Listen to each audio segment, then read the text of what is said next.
बिस्मिल्लाहिर्रहमानिर्रहीम।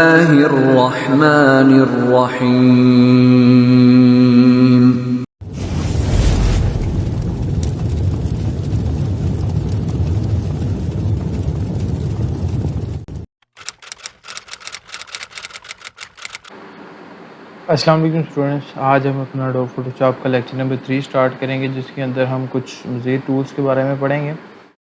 Last lectures के अंदर हमने टेक्स्ट टूल्स के बारे में पढ़ा था और कुछ कटिंग टूल्स के बारे में पढ़ा था,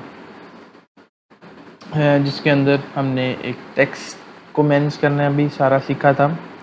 और उसके बाद जो है हमने अपना जो है ये लेसो टूल जितने भी हैं, पॉली लेसो टूल है, मैग्नेटिक लेसो टूल्स है, इनको भी पढ़ा था। तो आज हम एक और मज़ीद टूल्स के बारे में पढ़ लेंगे, जो है ऑब्जेक्ट सिलेक्शन टूल। इसके अंदर 3 तरह के सिलेक्शन हैं। Number 1 is object selection tool and the second one is quick selection tool and the third one is magic wand tool. अब इन तीनों टूल्स में डिफरेंस इतना नहीं है, लेकिन ये जो लास्ट मैजिक वॉन्ड टूल है, ये नॉर्मली आपके टेक्स्ट को कॉपी करने के लिए यूज़ होता है। मैं आपके सामने एक पिक्चर को ले आता हूँ। हमारे सामने एक पिक्चर ओपन हो गई है। अब फर्स्ट वन हम अपने फर्स्ट टूल पर क्लिक करते हैं, ऑब्जेक्ट सिलेक्शन टूल। आपने सिर्फ क्या करना है, इस टूल के अंदर आपने उतने एरिया को सिलेक्ट कर लेना है। ये ऑब्जेक्ट सिलेक्शन टूल जो है, ये 2019 वेरिएंट्स 2019, 2020, 21 और 22, इनके अंदर ये आपको ऑब्जेक्ट सिलेक्शन टूल मिलेगा। देखिए इसने क्या किया कि ऑटोमेटिकली आपके स्क्रीन के ऊपर जो ऑब्जेक्ट था, इसने ऑब्जेक्ट को कॉपी कर लिया है, इसको टोटली सिलेक्ट कर लिया। अब हम कंट्रोल जे प्रेस करेंगे, कॉपी की कमांड है। कॉपी करने के लिए हमने इसे कॉपी किया और आपको मैं एक दफ़ा दिखा देता हूँ कि कितनी जो है वो बारीकी के साथ और कितनी सफाई के साथ इसने देखें इसका कटिंग कर दी है। आप किसी भी कॉर्नर से जाकर से चेक कर सकते हैं कि उसने देखें कितनी सफाई के साथ उसने जो आप किया वो सिलेक्शन कर दी है। ठीक है, अब जो दूसरा टूल है, अब हम उसके बारे में पढ़ते हैं। ये ऑब्जेक्ट सिलेक्शन टूल सिर्फ इसी पिक्चर पे अप्लाई नहीं होता, आप कोई ही भी पिक्चर ले लेते हैं, इसके अलावा भी कोई पिक्चर ले लेते हैं, किसी एनिमल की ले लेते हैं, किसी ग्लास या किसी भी एवरीथिंग कोई भी आप ले लेते हैं, तो ये उसकी सिलेक्शन करेगा। ठीक है, अब हम अपने सेकंड वन टूल के बारे में पढ़ लेते हैं, क्विक सिलेक्शन टूल। ठीक है, पहले हम इसको डिलीट कर दें। क्विक सिलेक्शन टूल भी आपका सिलेक्शन के लिए ही यूज़ होता है। आप यहाँ से, आपको स्क्रीन के ऊपर कुछ डिस्प्ले नज़र आ रहा होगा, यहाँ पर ऊपर मैं आपको उसके बारे में थोड़ा सा बता दूँ। द फर्स्ट वन जो है, ये नॉर्मली सिर्फ सेलेक्ट करेगा, ना ऐड करेगा ना माइनस करेगा। ठीक है, द सेकंड वन अगर आप क्लिक करेंगे तो ये जहाँ पर क्लिक करेंगे उतना पॉइंट ऐड कर देगा।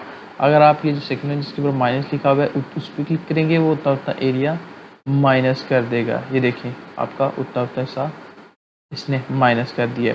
यहाँ से आप इसके साइज़ को कंट्रोल कर सकते हैं, उसकी हार्डनेस को कंट्रोल कर सकते हैं, उसकी स्पेसिंग को कंट्रोल कर सकते हैं, उसके एंगल को कंट्रोल कर सकते हैं, और यहाँ से आप पेन प्रेशर कर सकते हैं। आपने यहाँ पर कोशिश करना है कि आपका पेन प्रेशर ही रहे, ताकि आप जब भी सिलेक्शन करें तो आपकी सिलेक्शन जो है वो ऑटोमेटिकली ही अपने पिक्सेल्स को अच्छे तरीके से जो है वो कवर अप कर ले। उसके बाद यहाँ से जो मैंने बताया कि आप वहाँ से भी अपना एंगल चेंज कर सकते हैं। ये सिंपली ऑल लेयर्स, ये आपने तब ऑन करना है जब आपने अपनी किसी भी एक पार्ट को उठाना हो, मतलब इसकी आइज़ कट की है या आर्म कट की है, तो तब आपने इस सिलेक्शन को ऑन करना है। और इन्हांस एज, जब आपने एजेस, जो आपके एजेस हैं ना, उनको ठीक करना हो, तो तब आप इन सिलेक्शंस को ऑन करेंगे। ये दो सिलेक्शंस अभी हम नहीं पढ़ेंगे। हमने ऑब्जेक्ट सिलेक्शन टूल को ले लिया और इसके ऐड को ऑन कर लिया और हम ऐड करते जाएंगे। मैं आपके सामने ही यहाँ पर इसको जो है वो इसकी सिलेक्शन करता जाऊँगा। और फोटोशॉप के अंदर आपकी सिलेक्शन बहुत ज़्यादा इम्पॉर्टेंट है। ठीक है, सिलेक्शन, जब तक आपकी सिलेक्शन ठीक नहीं होगी तब तक आपकी काम के अंदर बिल्कुल भी सफाई नहीं आएगी। हमने इसकी कॉपी बना लेती है और आपको मैं दिखा देता हूँ कि हमने जो सिलेक्शन की थी वो उतनी सिलेक्शन हमारे पास आ गई है। हमने उसकी जितनी जितनी ये देखें उसके मैंने उसके हैंड तक हमने सिलेक्शन की थी और वो हमारे पास सिलेक्शन आ गई है। ठीक है, अब हम इसे डिलीट कर देते हैं और अपनी जो पिक्चर है उसे ऑन कर लेते हैं। And the third one is magic wand tool. Magic wand tool के बारे में पढ़ते हैं। देखिए, मैं सिलेक्शन पे क्लिक करूँगा, वो सिलेक्शन तो करेगा, लेकिन ये देखिए बहुत ही हमें इस पे टाइम लगाना पड़ेगा और ये बहुत ही बारीकी से एक एक पॉइंट को सिलेक्ट करेगा।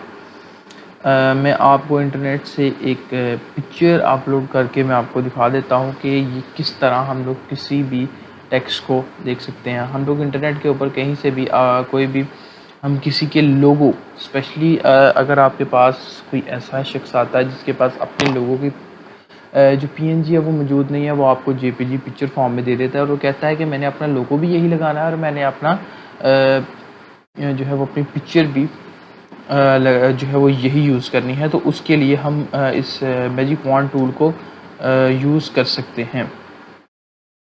ठीक है,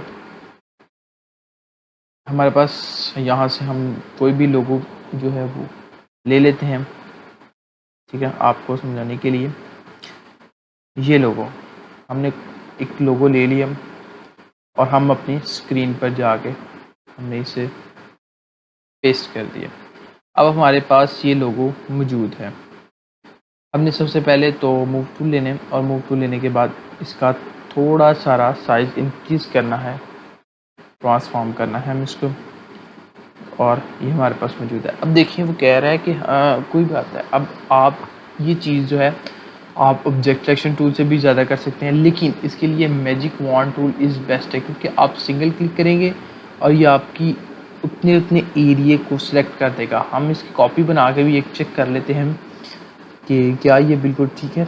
ये देखिए उसने आपके कॉर्नर्स को इतनी परफेक्शन के साथ किया कि कोई भी शख्स ये नहीं इतनी जल्दी कह सकता कि आपने इसकी कटिंग की हुई है। ठीक है, आप नेक्स्ट टूल्स क्रॉप टूल।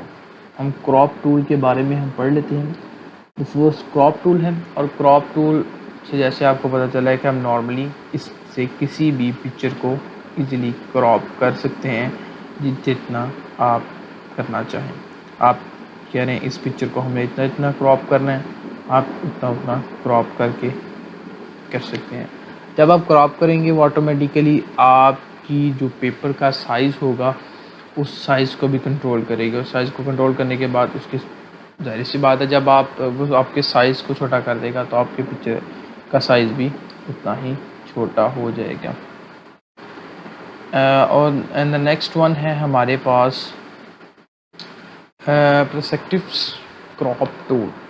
इस क्रॉप टूल के अंदर आप अपनी मर्ज़ी से अपनी पिक्चर को क्रॉप कर सकते हैं। आपने सिर्फ़ और सिर्फ एरिया सेलेक्ट करना है।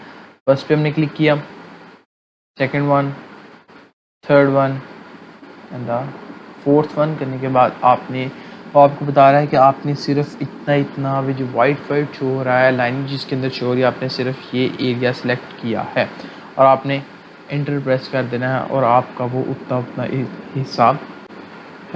और ये जो नेक्स्ट दो टूल्स हैं, एक स्लाइस टूल है और एक स्लाइस सिलेक्शन टूल है। ये टूल्स हमारे फ़ोटोशॉप के अंदर इतने इस्तेमाल नहीं होते हैं, इसलिए हम इन दो टूल्स को नहीं पढ़ेंगे। आज के लेक्चर के लिए बस इतना ही। ठीक है।